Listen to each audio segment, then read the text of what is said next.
Morning friends, once again सगळ्यांचं मनपूर्वक स्वागत. आज आपण अतिशय इंटरेस्टिंग आणि बेसिक पॉईंट कव्हर करणार आहे. जो आपला टॉपिक चालू आहे, टॉपिकचा आपलं हेडिंग ऑलरेडी आपल्याला माहिती आहे सगळ्यांना, मेकॅनिकल प्रॉपर्टीज ऑफ फ्लुइड्स. त्याच्यामधला विस्कॉसिटीच्या संदर्भात असणारे पॉईंट आपण कव्हर करतोय. आज 2-3 महत्त्वाचे मुद्दे आपण आज डिस्कस करणार आहे. त्यातला पहिला पॉईंट आहे तो स्टोक्स लॉ आहे. कोणता लॉ आहे? Stokes law. The famous scientist George Stoke आणि 18व्या-19व्या शतकामध्ये हा लॉ मांडलेला आहे. आणि ऍक्च्युअली काय सांगितलं समजून घ्या. आपण एक सिच्युएशन इमॅजिन करूया. इमॅजिन करा की तुमच्याजवळ एक बॉल आहे, स्फेरिकल शेपचा बॉल, मेटलचा बॉल आहे, आणि तुम्ही काय केले, 3ऱ्या-4थ्या मजल्यावर त्याला खाली टाकलेलं आहे. बिल्डिंग आहे, वरून टाकलं तुम्ही खाली 3रा-4था मजला असं हाईट टाका, तेव्हा 100% बिकॉज ऑफ ग्रॅव्हिटी बॉल खाली येणार आहे. स्फेरिकल ऑब्जेक्ट तो काय येणार, खाली येणार आहे. इमॅजिन करा की तो जो स्फेरिकल ऑब्जेक्ट खाली येताना त्या ऑब्जेक्टवर एक फोर्स काम करत असणार आहे. पहिला फोर्स कुठला? ग्रॅव्हिटीचा फोर्स असणार आहे. अगदी बरोबर. पण त्यासोबत तो जो स्फेरिकल ऑब्जेक्ट आहे, ज्या मीडियम मधून खाली येतोय ते मीडियम त्याला अपोज करणार आहे. सिंपल लॉजिक आहे. इमॅजिन करा, मी समजा एक ऑब्जेक्ट टाकल्यावरून तो खाली यायला लागलाय, तर इथं मध्ये काय एअर आहे ना, इथं काय एअर आहे, सिलिंडर काय आहे, तर एअर काय करण्याला अपोज करणार, वर जाण्यासाठी फोर्स करणार, पण तो वेट जास्त असल्यामुळं तो खाली येणार आहे. That is quite obvious.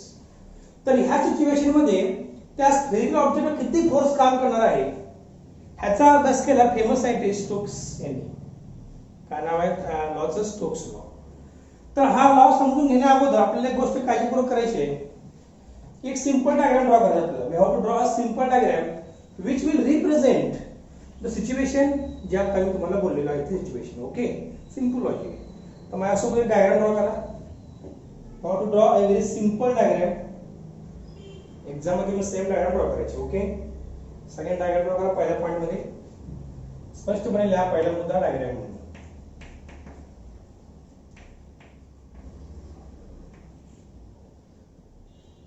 एक कंटेनर दाखवा. कंटेनर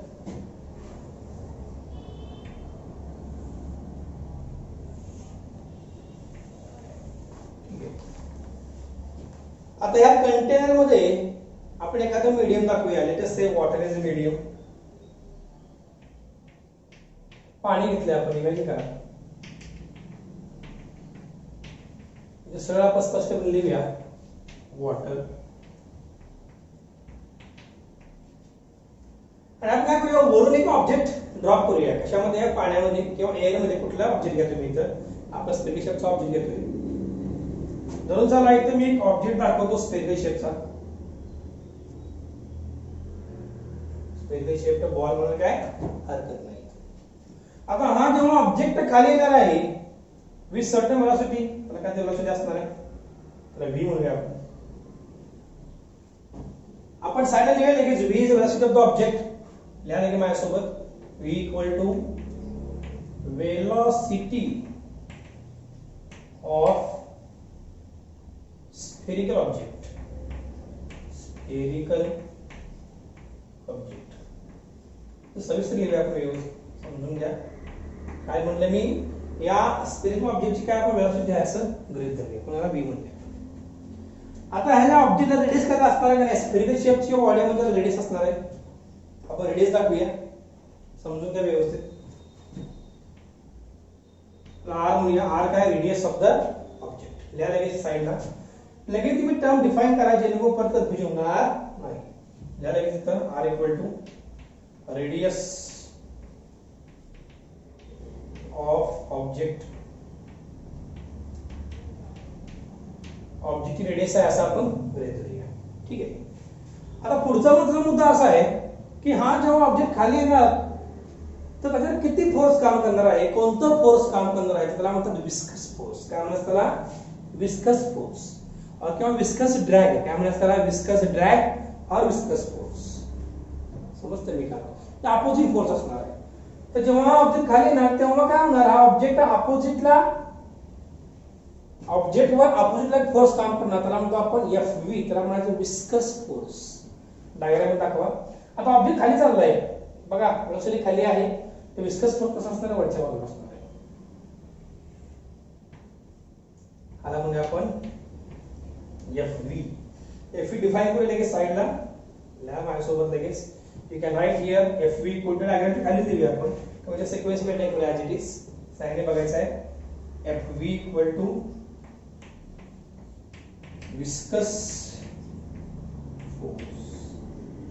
दुसरं नाव आहे ड्रॅग. असो ड्रॅग म्हणजे काय हरकत नाहीये, विस्कस फोर्स म्हणा किंवा विस्कस ड्रॅग म्हणा, चॉईस इज युअर्स. आता आपण काय करूया की हा जो फोर्स आहे ती डायरेक्शन अपोजिटला आहे. तर famous scientist Stokes, George Stoke यांनी काय सांगितलं, the force viscous force acting on the object is directly proportional to. तरी काही 3 ठराविक मुद्दे सांगितले. कोणते मुद्दे सांगितले ते आपण नेक्स्ट पॉइंट मध्ये लिहूया. डायग्राम रिपीट करतो परत एकदा. काय काय दाखवले बघा आपण. एक कंटेनर दाखवला, त्यामध्ये आपण पाणी घेतले बघा, वॉटर म्हणून लिहिलेली स्पष्टपणे इथं. नंतर आपण काय केले, एक ऑब्जेक्ट दाखवला स्फेरिकल शेपचा, रेडियस R आहे, तो V इतक्या वेगाने खाली येतोय असं आपण गृहीत धरलेला आहे. आणि ऑब्विसली हा एक फोर्स अपोजिटला काम करणार. आपण असं म्हणू शकतो की लाईन ऑफ ऍक्शन म्हणून दाखवू शकतो आपण. इकडे बघा, the line of action will be like this. कोणती लाईन ऑफ ऍक्शन, तर हा आपलं मीडियम आहे, मीडियम हे मीडियमला कट करणार. या मीडियमला कट करणार कोण,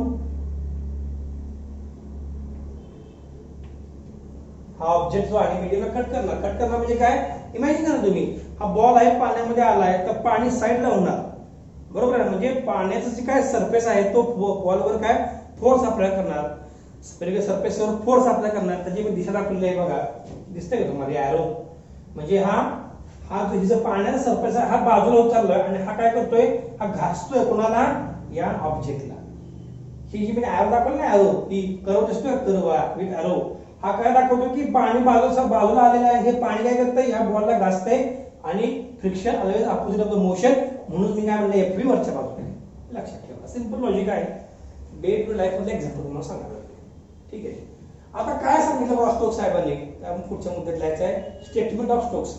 लिहा पुढचा मुद्दा number 2. According to law, according to the law,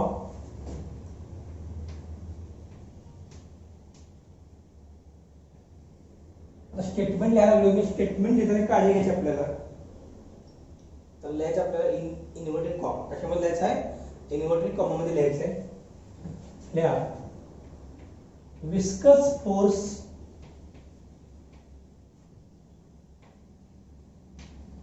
acting, बघा, viscous force acting on a object. Object कुठल्या आकाराचा आहे, स्फेरिकल शेपचा आकाराचा आहे, ऑलरेडी सांगितलेलं आहे. Is directly proportional, is directly proportional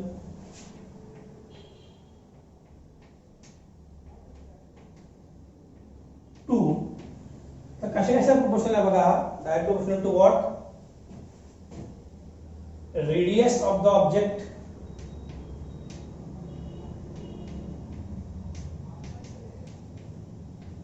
पहिला मुद्दा कशाला प्रोपोर्शनल आहे बघा, हा त्या ऑब्जेक्टची रेडियस आहे त्याला प्रोपोर्शनल आहे. कॉमा करून लिहा.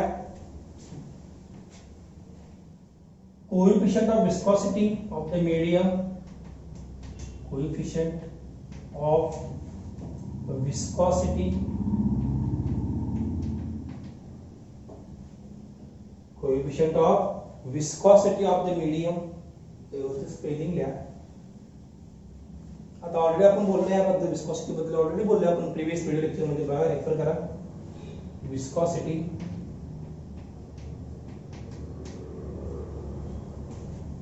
Of medium. आता मी टू जो आहे ना, टू हा शब्द हा सगळ्यांकरता एकत्र वापरतो. प्रत्येक वेळी बसू नका. To coefficient viscosity, to radius, it is common to all. काय म्हणते बघा, directly proportional to what, first radius of the object, comma coefficient of viscosity of the medium, and comma करने में क्या से लिया, and velocity of the object, velocity of object. हे statement लक्षात ठेवा. तीन मुद्दे महत्त्वाचे त्यातले. Radius of object, coefficient of viscosity of medium and velocity of the object. Viscosity कोणाची? मीडियमची. हे तीन मुद्दे तुम्हाला अत्यंत महत्त्वाचे आहेत या लॉ मध्ये. काय म्हणलं बघा, according to law the viscous force acting on a object is directly proportional to radius of the object, coefficient of viscosity of medium and velocity of the object. ह्या तीन मुद्द्यावर, या तीन फॅक्टरवर आपला जो विस्कस फोर्स डिपेंडेंट आहे. आता तिसऱ्या मुद्द्यामध्ये आपल्याला याला मॅथमॅटिकल फॉर्म मध्ये द्यायचं आहे. या लोक न्यू लाईन मॅथमॅटिकली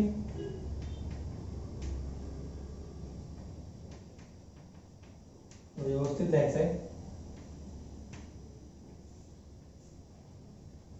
मॅथमॅटिकली काय म्हणते बघा, विस्कस फोर्स म्हणजे Fv, Fv, v म्हणजे विस्कस, F म्हणजे फोर्स, कशाच्या प्रोपोर्शनल आहे, रेडियस r प्लस कशाच्या प्रोपोर्शनल आहे, Fv, कोएफिशिएंट विस्कोसिटी म्हणजे इटा. स्टेप बाय स्टेप जायचं आहे. पण कशाला प्रोपोर्शनल आहे, Fv proportional to what, velocity v. या तीन मुद्द्यांवर, या तीन फॅक्टर्सवर आपला हा विस्कस फोर्स डिपेंडेंट आहे. तुम्हाला माहिती आहे जेव्हा आपण प्रोपोर्शनलिटी सिम्बॉल वापरतो आणि तिन्ही समान प्रमाणात असतील, इक्वल प्रोपोर्शन मध्ये असतील, तर आपण एकत्र कंबाईन करू शकतो सगळ्यांना. पण एकत्र लिहा सगळ्यांना आणि लेफ्ट हँड साइडला Fv कॉमन ठेवा. या न्यू लाईन इट इम्प्लाइज, लिहू नका फक्त ऐका, इट इम्प्लाइज त्याचा परिणाम काय होऊ शकतो पुढे बघा, Fv proportional to what, eta Rv. कळले मी, Fv proportional to what, eta म्हणजे विस्कोसिटी कोएफिशिएंट, R म्हणजे radius of the object, v म्हणजे वेलोसिटी ऑफ द ऑब्जेक्ट. आता हे चिन्ह रिमूव्ह करा प्रोपोर्शनलिटीचं, तर आपल्याला कॉन्स्टंट मल्टिप्लाय करावं लागेल. मग काय ना सांगा, Fv इक्वल टू कॉन्स्टंट इथे बघा स्पष्टपणे इनटू व्हॉट काय ना सांगा, इटा आर व्ही, कॉन्स्टंट इनटू इटा आर व्ही. तर एम्पिरिकल मेथडच्या सहाय्याने, एम्पिरिकल मेथडचा अर्थ काय, वेगवेगळी थिअरी वापरून, वेगवेगळे लॉज वापरून, प्रिव्हियस लॉज वापरून, एक्सपेरिमेंट परफॉर्म करून स्टोक्स सरांनी एक कॉन्स्टंट डिफाइन केला. म्हणजे डायमेन्शनल अनालिसिसची मेथड आहे. आपण शिकलो 11th मध्ये. डायमेन्शनल अनालिसिसच्या मेथड आहे ना, ही व्हॅल्यू काढली कशाची, कॉन्स्टंटची, आणि ती व्हॅल्यू आहे कॉन्स्टंटची 6 पाय. किती व्हॅल्यू आहे, 6 टाइम्स पाय, पाय आपलं 3.14 कॉन्स्टंट, 6 पाय इक्वल आढळली. त्यामुळे त्याला रिप्लेस केलं बाय 6 पाय. कुणाला रिप्लेस केलं, कॉन्स्टंटला रिप्लेस केलं बाय 6 पाय. मग काय ना सांगा, या खाली by empirical method,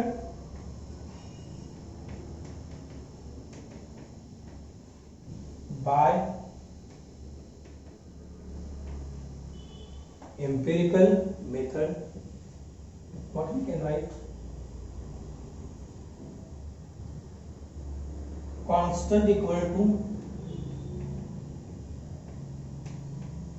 6 times pi. the value is constant ची 6 times pi. रिप्लेस करा त्या कॉन्स्टंटला. मग काय ना सांगा, मग therefore Fv equal to 6 pi eta r v. हे झाला फॉर्म्युला आपला कशाचा, विस्कस फोर्स किंवा विस्कस ड्रॅगचा, जो काम करतो कशावर, स्पेसिफिक ऑब्जेक्टवर.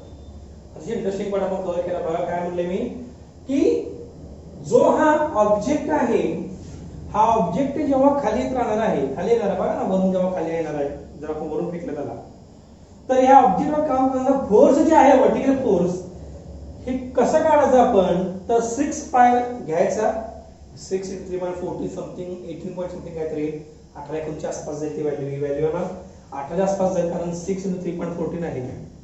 आणि इथं तुम्हाला दिलेला असतो आर दिलेला असतो वेळासाठी दिलेले असते किमती भरा तुम्हाला मिळून जाईल किती विस्कस फोर्स काम करणार. ह्याचा फायदा काय होतो बघा की किती काम करणार विस्कस फोर्सचा फायदा 100% काय होतो बघा. जेव्हा एखादा एरोस्पेसचा ऑब्जेक्ट असतो एरोस्पेस माहिती तुम्हाला किंवा स्पेस शटल किंवा एखादा माणूस पॅराशूट आहे तो वर गेला पॅराशूट खाली आलाय तर तो खाली येताना त्या माणसाच्या बॉडीवर ऍटमॉस्फिअरचं किती प्रेशर काम करणार आहे फोर्स काम करणार आहे हे आपण काढू शकतो. आणि तुम्ही प्रचंड वेगाने खाली यायला लागलाय तर body may have some damage injury serious injury आपल्या बॉडी होऊ शकते. तर वरून एखादी व्यक्ती खाली असते पॅराशूट्स एखादा ऑब्जेक्ट वरून खाली यायला लागलाय तर ऑब्जेक्ट डॅमेज होण्याचे चान्सेस जास्त आहेत. विमान खाली यायला लागले लँडिंगच्या वेळेस तर 100% कमी वेगात आहे का प्रचंड वेग असते. It is in hundreds of metre per second kilometre per second इतका वेग असतो. Kilometre per hour 400 500 700 kilometre per hour इतक्या वेगाने विमान जेव्हा खाली येतं तेव्हा त्या विमानावर काम करणारं ऍटमॉस्फेरिक एअरचं फोर्स असणार का नाही हे काम ते फोर्स कसं असतं किती असतं ह्याचं काम इथं आपल्याला फायदा होतो बघा. ह्याचं काम आहे या फॉर्म्युलाचं काम आहे ते की किती फोर्स काम करणार ते विमानाच्या बॉडीवर आणि त्यानुसार विमान डिझाईन केलं जातं मटेरियल सिलेक्शन केलं जातं आणि आपल्याला ह्याचा फायदा एक्झॅक्टली कुठं आहे ह्याचा अंदाज येतो. हा जरा स्ट्रोक्सला I hope you are very clear. पहिला मुद्दा काय सांगतो बघा डायग्राम काढायचे आहे. हा प्रश्न 2 मार्क असतात 2 ते 3 मार्क मॅक्सिमम. तर डायग्राम काढणे स्टेटमेंट लिहिणे एक मॅथमॅटिकल फॉर्म लिहिणे व्यवस्थित हे एम्पिरिकल मेथडने ही कॉन्स्टंट व्हॅल्यू 6 पाय ते लिहायचं आहे. वाटेल ते काय लिहित बसायचं नाही. You have to apply logic आपल्या टेक्स्ट बुकच्या नुसार आपल्याला सगळं जायचं आहे सिलेबस कव्हर करायचं आहे मनाचं काय लिहायचं नाही एक्स्ट्रा. आणि ते काय लिहिले F = 6 pi beta r. This is the end of the article. कोणतं आर्टिकल आपण कव्हर केलं स्टोक्स लॉ. आता ह्याच्या संदर्भात अजून एक मस्तपैकी एक फॉर्म्युला आपण शिकणार आहे. इंटरेस्टिंग पार्ट आहे जो प्रॅक्टिकल लाईफमध्ये आपल्याला वापरायचा आहे बऱ्याच वेळा.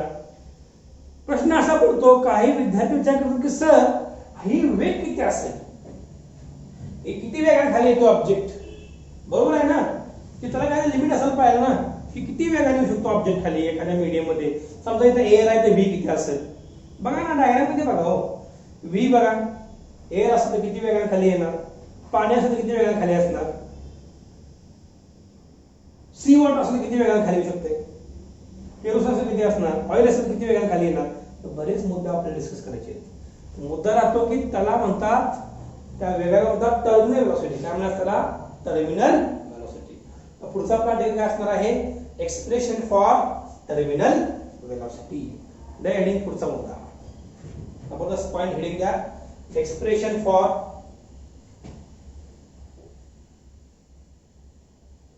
Terminal velocity.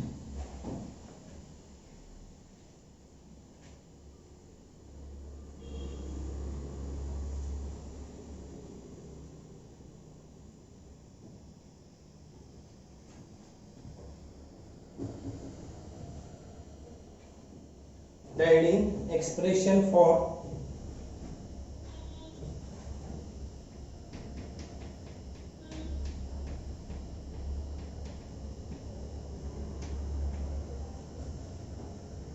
terminal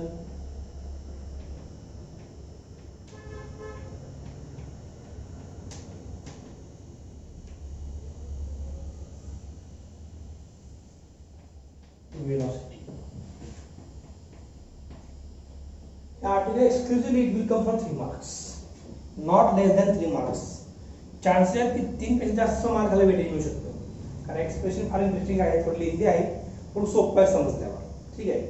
तर जेव्हा जेव्हा आपण एक्सप्रेशन बद्दल बोललोय तुम्हाला माहिती असेल होपफुली तुम्हाला माहिती असेल की आपण प्रत्येक डायग्राम ड्रॉ करतो असेल तर if diagram is there we are going to draw a simple diagram. Diagram accept करा पहिल्या मुद्द्यामध्ये. का पहिला मुद्दा diagram.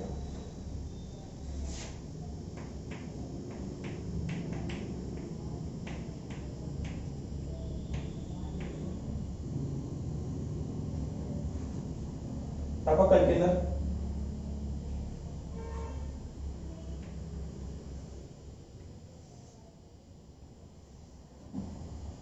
and show inside this container there is a medium. आपण water आहे म्हणूया.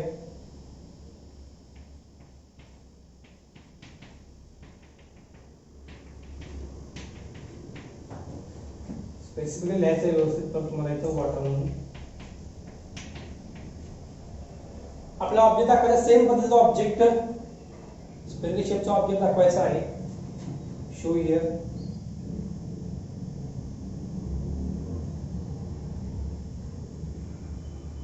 रेडियस दाखवा ऑब्जेक्टची. हा रेडियस आहे.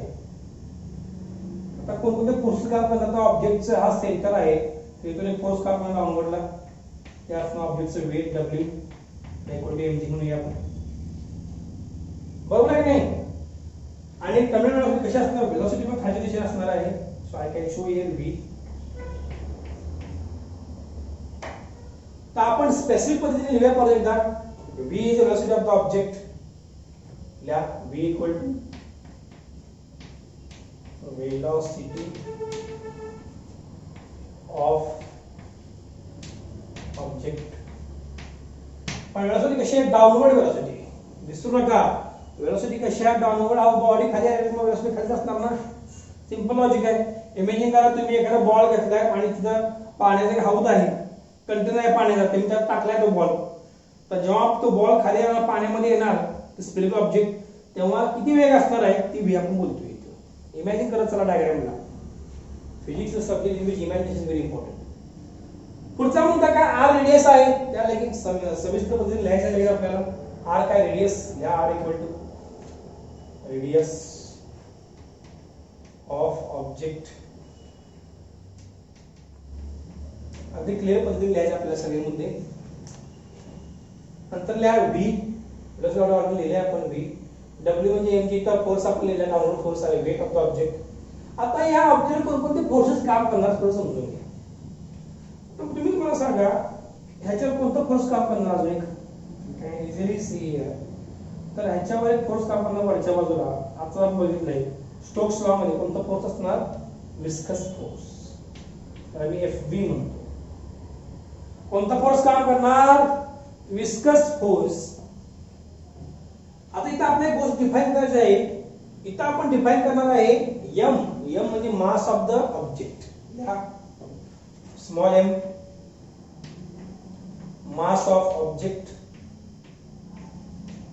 मास ऑफ ऑब्जेक्ट. ऑब्जेक्टचा मास आहे स्मॉल एम. त्यासोबत आपण व्ही म्हणायचं. व्ही म्हणजे काय व्हॉल्यूम ऑफ द ऑब्जेक्ट. आपण पुढे बघणार आहे ते व्हॉल्यूम ऑफ द ऑब्जेक्ट बद्दल बोलणार आहे. आणि नंतर पुढचा मुद्दा आहे की रो. रो म्हणजे काय density of the object. Define करा लगेच. Rho equal to what density of object. काय टर्म्स आपल्याला माहिती असणं गरजेचं आहे. तो if you know this term then only we can go ahead systematically. काय म्हणले मी रो काय डेन्सिटी आहे ऑब्जेक्ट डेन्सिटी आहे रो. आता त्यासोबत आपल्याला एक गोष्ट डिफाइन करायची आहे की ज्या फ्लुइड मध्ये आपला ऑब्जेक्ट चाललेला आहे त्या फ्लुइडला काय डेन्सिटी आहे का. जो उत्तर आहे यस. उत्तर काय आहे यस. मग डिफाइन करा डेन्सिटी. क्लिअर लिहा सिग्मा. काय हा sigma is equal to what density of medium.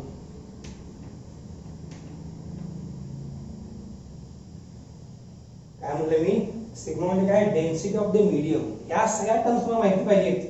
Repeat करतो. व्ही म्हणजे velocity of the object. R म्हणजे radius of the object. M म्हणजे mass of the object. Rho म्हणजे काय डेन्सिटी ऑफ द ऑब्जेक्ट. आणि सिग्मा म्हणजे काय डेन्सिटी ऑफ द मीडियम. या सगळ्या टर्म्स तुम्हाला माहिती असणं अत्यंत आवश्यक आहे. आता पुढचा मुद्दा असा आहे की अजून कोणतं फोर्स काम करतोय तर त्याच्या अगोदर एक लाखोचे फोर्स डिफाइन करा. या बाजूला एफव्ही इक्वल टू काय या लगेच इथंच FV equal to viscous force. जेवढे आपण डिफाइन केले स्टोक्स लॉ मध्ये. म्हणून प्रत्येक पॉइंट ऐका व्यवस्थित. जर ज्याला स्टोक्स लॉ माहित नाही तर नाही हे फोर्स कळणारच नाही. तो पाठ करणार आणि पाठांतर केलेला मुद्दा एक्झाम मध्ये आठवत नाही. लक्षात ठेवा. मला अनुभव आले पण असेल आणि परत अनुभव घेत बसू नका. असा समजून घ्या मग पाठ करा. No problem for myself. समजून घेतलं की तुम्हाला एक्झाम लिहायला सोपं जातं. नाही आठवत बसायला लागतं सिच्युएशन आपण द्यायची नाही. त्यामुळे वारंवार लेक्चर ऐकत चला. वारंवार रिवाइज करा. वारंवार व्हिडिओ बघत चला लेक्चर. जेणेकरून तुम्हाला कोणते मुद्दे कळणार नाही तर वारंवार बघितल्यामुळे ते परफेक्ट होऊन जातात. There is no option for revision. FV म्हणजे काय? Viscous force.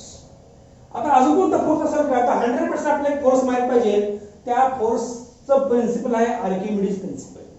शिकलो असेल आपण, शिकलोय आपण आर्किमिडीज प्रिन्सिपल. काय आर्किमिडीज प्रिन्सिपल? तर जेवढं एखादा ऑब्जेक्ट एखाद्या लिक्विड मध्ये आदळला, पडला, फ्लुइड मध्ये पडला, तर तेवढ्या फ्लुइडच्या व्हॉल्यूम इतकं लिक्विड डिस्प्लेस करत असते. आणि ह्याच्याच प्रिन्सिपलवर आपल्या मोठमोठ्या जहाजा ज्या असतात, boats, ships, giant ships in the ocean, समुद्रावर ते ट्रॅव्हल करतात. कोणता प्रिन्सिपल आहे? Archimedes principle. जेवढ्या वजनाचं पाणी ते डिस्प्लेस करतं, पुन्हा ते पाणी जो पर्यंत असतं त्या ऑब्जेक्ट इतकं असतं. लक्षात ठेवा, weight is equal to water weight और liquid weight is equal to weight of the object. हे लक्षात ठेवा. हा होता आर्किमिडीज प्रिन्सिपल. हा होता अपथ्रस्ट फोर्स. काय म्हणतात त्याला? Upthrust force. दाखवतो बघा डायग्राम मध्ये. नीट समजून घ्या, पाठ करू नका. इथे FU कुठं आला पण विचारत असणार मला. असं करू नका. FU म्हणजे काय? Upthrust force. म्हणजे ऑब्जेक्ट खाली बुडा लागलाय पाण्यामध्ये, तर तेवढ्याच जागा जी आहे ती पाण्याची जागा बाजूला काढली ना ऑब्जेक्टनं, तर ते पाण्याची बाजूला ती कुठे जाणार आहे? तिथे राहणार आहे, पण तेवढा वजनाचं पाणी डिस्प्लेस होणार आहे. ते कुणामुळे होतंय? तर ते होत्या अपथ्रस्ट फोर्समुळे. कुठला फोर्स आहे? तर अपथ्रस्ट फोर्स, त्याला FU म्हणायचं. लिहा व्यवस्थित. FU equal to what? Upthrust force. एकदम सोप्या भाषेत तुम्हाला सांगणार आहे एक्झॅक्टली अपथ्रस्ट फोर्स काय असते. ओके, आय थिंक सगळे फोर्स आपण डिफाइन केलेले आहेत. आता आपण थोडं प्रिन्सिपल वापरूया की एक्झॅक्टली टर्मिनल व्हेलॉसिटी म्हणजे काय असते. तुम्ही मला सांगा, जेव्हा हा ऑब्जेक्ट खाली येणार, when the object is going to come down, तर या ऑब्जेक्ट काय तर फोर्स काम करत असणार आहे. जसं आता मी सांगितलं, वेट काम करणार त्या ऑब्जेक्टचं, नंतर अपथ्रस्ट फोर्स काम करणार. Yes, absolutely correct. परत विस्कस फोर्स काम करणार. तर नेट फोर्स काय असणार आहे? 100% असणार आहे जेव्हा हा ऑब्जेक्ट एका ठराविक मुवमेंटला स्थिर असणार, स्टेशनरी असणार. काय म्हणते बघा? When the object is going to be stationary, एका ठराविक मुद्द्याला, ठराविक पॉइंटला तो स्टेशनरी असणार आहे. हा तो जो वेळ आहे स्टेशनरी असण्याचा, तो फार कमी असणार आहे. That time is very very small. तर त्या वेळेला जो वेग असतो त्या ऑब्जेक्टचा, त्या वेगाला म्हणतात टर्मिनल व्हेलॉसिटी. त्याला काय म्हणतात? Terminal velocity. मी रिपीट करतो परत, बघा नीट, की जेव्हा हा ऑब्जेक्ट मीडियम मधून फ्लो होत असणार आहे, जात असणार आहे, तर या ऑब्जेक्टवर काम करणारा फोर्स जे आहे, नेट फोर्स, ते काय असणार आहे? झिरो. काय म्हणतो मी? Net force acting on the object would be zero. The velocity corresponding to that situation is called as terminal velocity. Okay, ला पुढचा मुद्दा definition of terminal velocity. Next point टाका. पॉइंट नंबर 2 इथे लिहितो बघा. The velocity of the object, the velocity of the object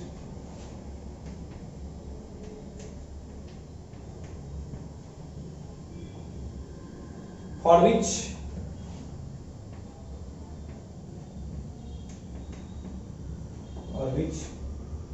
net force acting on object would be zero.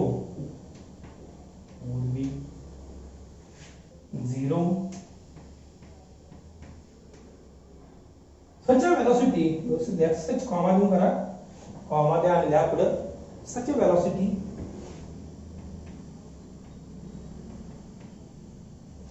is called as terminal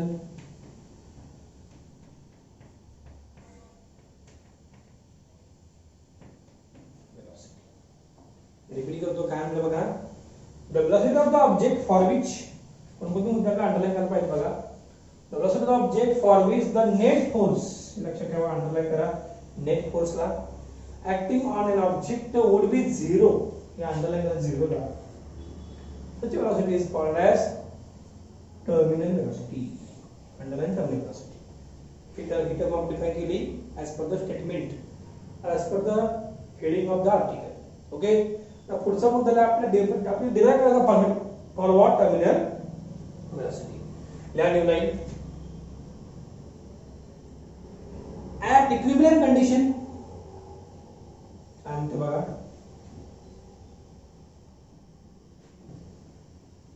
second लाईनचा पुढचा मुद्दा point क्रमांक 3 आहे आपला हा अध्ययन मधला लिहा.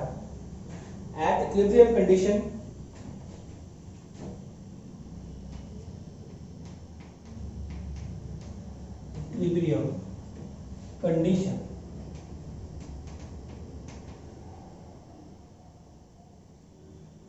and बघा at equilibrium condition net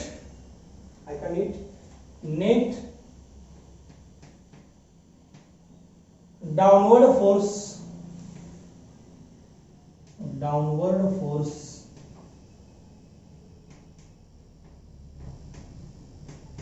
आणि बघा net downward force is equal to net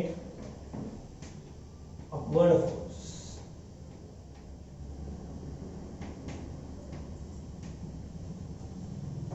जेवढं डाऊनवर्ड फोर्स असणार तेवढंच काय असणार अपवर्ड फोर्स असणार कुठल्या कंडिशनला इक्विलिब्रियम कंडिशनला. आता काय होऊ शकतं बघा व्हॉट इज डाऊनवर्ड फोर्स. कोणता डाऊनवर्ड फोर्स तर वेट आहे बघा W इक्वल टू mg दिला आहे व्यवस्थित माझ्यासोबत लिहा W इक्वल टू W म्हणजे काय net downward force. Upward force म्हणजे काय काय बघा अपथ्रस्ट फोर्स आणि विस्कस फोर्स. मग काय येणार लिहा is equal to Fv plus Fu. अतिशय इम्पॉर्टंट इक्वेशन आपण लिहिलं आहे इक्वेशन स्टार मार्क करा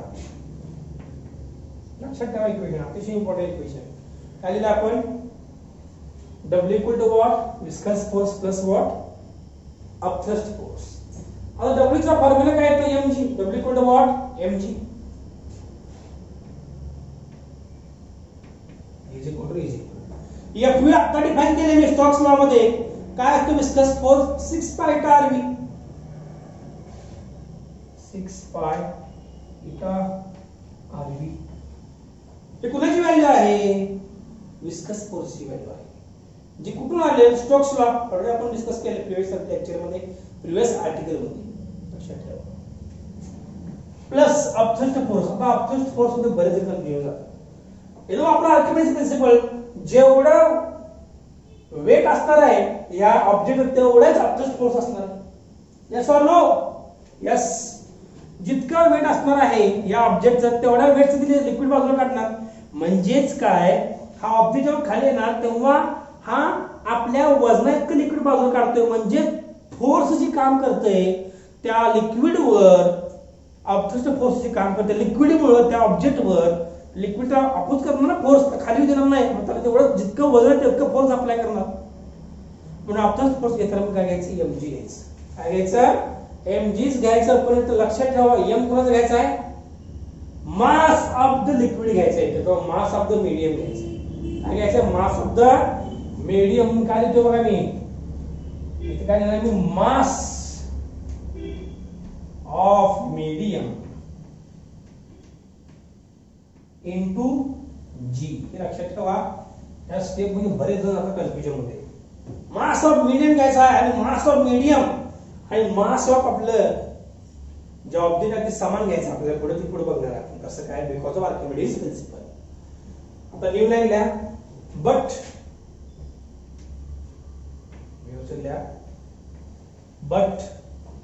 फॉर्म्युला काय डेन्सिटीचा मास बाय व्हॉल्यूम लिहा. मग रो डेन्स असेल रो असलेलं का असल्या डेन्सिटी पूर्ण वाक्यात लिहा density equal to mass by volume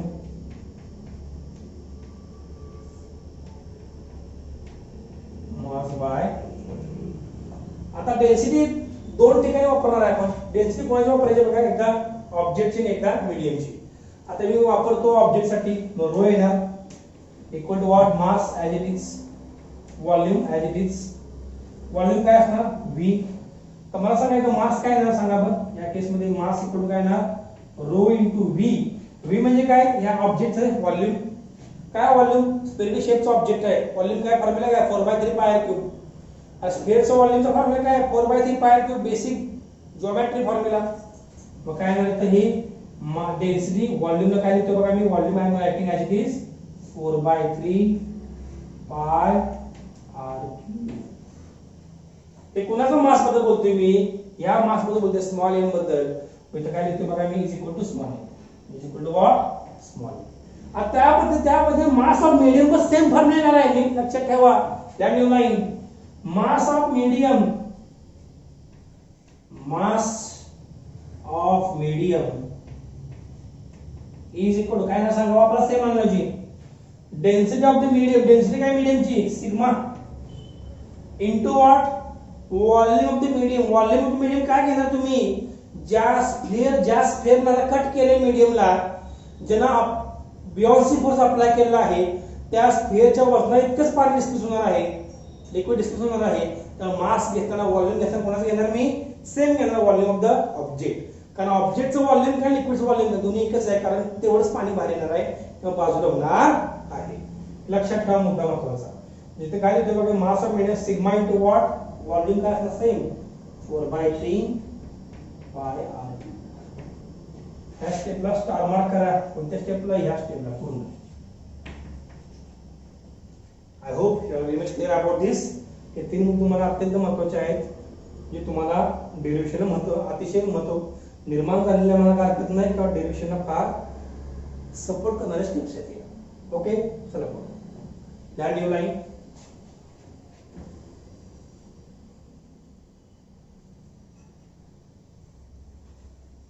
किमती भरा आपल्या इक्वेशन मध्ये. मग काय सांगा, just put down the values.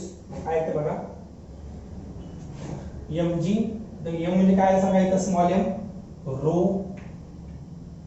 कसं काय ना 4/3 पाय आर क्यूब, बरोबर आहे का, rho 4/3 pi r cube, yes, into g is equal to what, upthrust force का फॉर्म्युला काय आपला, विस्कस फोर्स का फॉर्म्युला काय, 6 पाय इटा आरवी, 6 पाय इटा आरवी.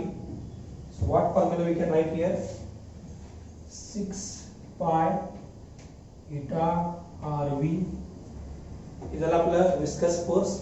आणि आता आपण काय लिहिलं, अपथ्रस्ट फोर्सला काय लिहिलं, अपथ्रस्ट फोर्स म्हणजे sigma into what, 4/3 pi r cube, 4/3 pi r cube. आता काय करा, आपल्याला 6 पाय इटा आरवी कसायला ठेवायचा आहे, बाकी सगळ्या टर्म शिफ्ट करा. मग काय ना सांगा, ती टर्म कसायला ठेवतो मी, मग काय ते बघा. So what I can write, 6 pi इटा आरवी इज इक्वल टू, आता ही टर्म शिफ्ट करा लेफ्ट हँड साइडला. मग काय ना, row sigma, row 4/3 pi r cube, नीट बघा, मायनस ची टर्म लेफ्टला गेलो काय होणार, लगेच साइड चेंज करून लिहिलेलं आहे. काय ना सांगा मग, सिग्मा 4/3 पाय आर. आता लेफ्ट हँड साइडला काही करू नका, right hand side term simplify करा. मग काय ना सांगा, 6 pi eta r v equal to the equal as it is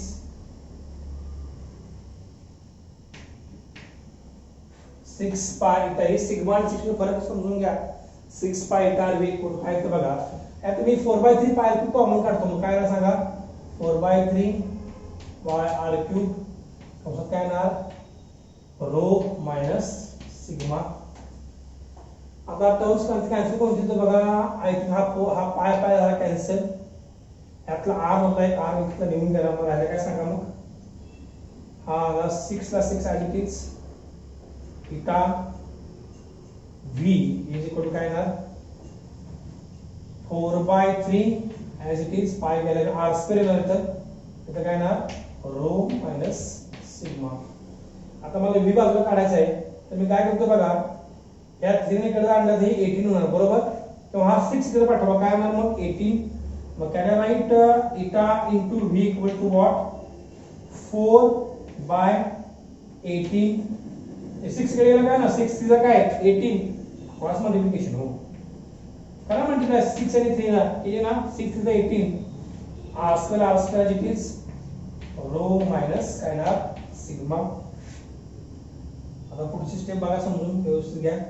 आता v काढायचं बघा इथे डिफाइन करा 2 2 जा 4 2 9 जा 18 म्हणजे इथं काय ना 2/9 येणार काय ना 2/9 काय ते बघा व्यवस्थित समजून घ्या. कॅल्क्युलेशन सोपं आहे स्टेप बाय स्टेप जायचं फक्त आपल्याला. आपण शेवटला आलोय डोंट वरी आपण एंडला आलोय सध्या. आता मी काय करतो बघा इटा v इक्वल काय ना 2/9 r square rho minus sigma. मला v काढायचं v म्हणजे टर्मिनल व्हेलॉसिटीचा फॉर्म्युला आहे. मग काय ना v equal to what v म्हणजे इथं काय असणार आहे टर्मिनल व्हेलॉसिटी जे आपल्या आर्टिकलचे हेडिंग आहे काय ना मग 2/9 into what r square sigma minus rho minus sigma divided by eta. हा झाला फॉर्म्युला कशाचा टर्मिनल व्हेलॉसिटीचा. काय फॉर्म्युला आपल्याला फॉर्म्युला मिळाला 2/9 into what r square rho minus sigma divided by eta. हा फॉर्म्युला वापरून आपण टर्मिनल व्हेलॉसिटी जी आहे ऑब्जेक्टची आपण डिराइव्ह करू शकतो. ही वेलोसिटीचं महत्त्व काय this velocity is the velocity corresponding to net force acting on the object is 0. अशा पद्धतीने आपण जर स्टेप बाय स्टेप गेलो तर एक्झाम मध्ये कुठल्याही प्रकारच्या आपल्याला अडचण येणार नाही. ही गोष्ट वारंवार रिवाइज करा डायग्राम सराव करा. Once you have the practice again तुम्ही एक विषय सहज डिराइव्ह करू शकता. आता वेटेज किती मार्काचा आहे 3 मार्काचा. Okay have a revision. Thank you so much.